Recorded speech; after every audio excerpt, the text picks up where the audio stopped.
In this video, we're going to take a look at posting and RS-232 communications from inside of BobCAM for SOLIDWORKS. Now, after you've gotten your toolpath created and you've watched your simulation and you're fairly sure that everything's looking pretty good, then it's time to post your code. Now, before you post your code, you need to make sure that you have the correct post processor selected for your machine. And you could find that right over here under the milling job by going down to BC3X mill and then hitting the little arrow to the left of it. Below that is going to be the post. Now, yours may not say BC3X mill. Yours could be any name, but below this feature under the system default, you'll find your post processor. So when we right click on the post processor, we can edit this. Now, the BC3X mill is a fine generic machine. It'll run most machines as long as you have the correct post.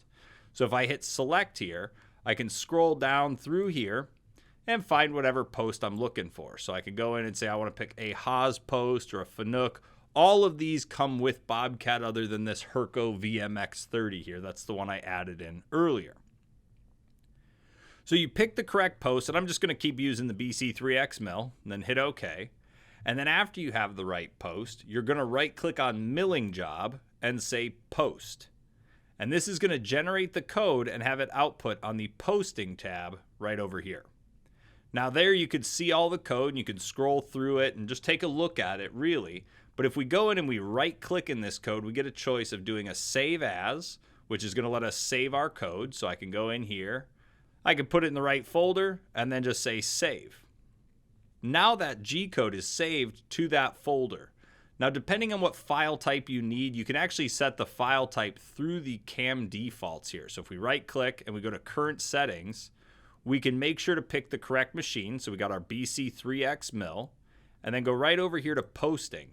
And under NC file extension, this is where we type in the file extension that's needed for our machine to see the code. So if it needs to be a .nc or a .txt or a .tap, whatever you need, you type it in here.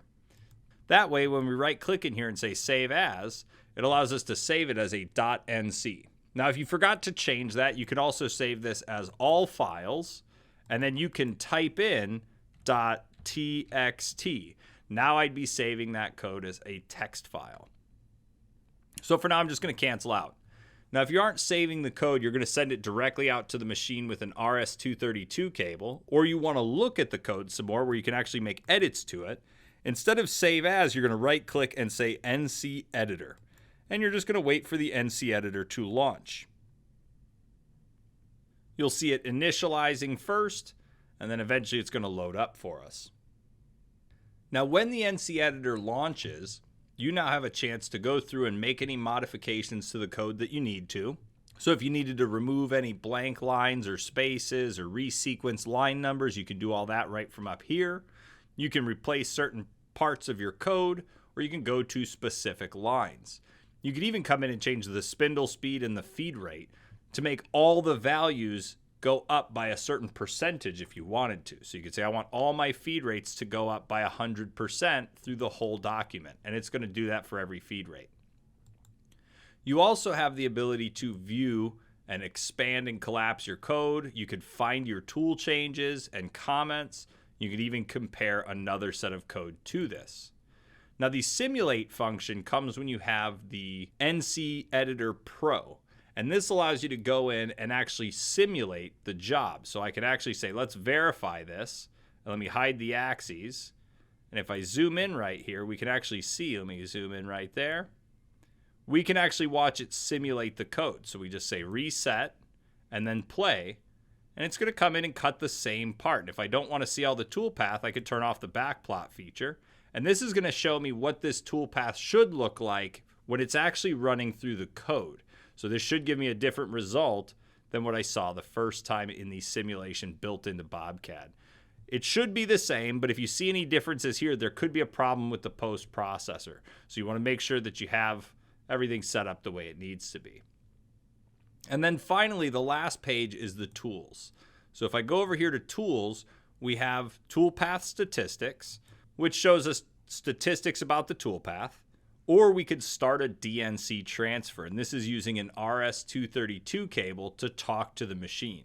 So first you set up your COM port, your baud rate, your parity, your data bits and stop bits, your flow code, and your on-off commands. And then right here we have some communication protocols. So you have a character delay. This is a delay that we send the characters out, and this is in milliseconds. So you could say wait 2 milliseconds before sending the next character.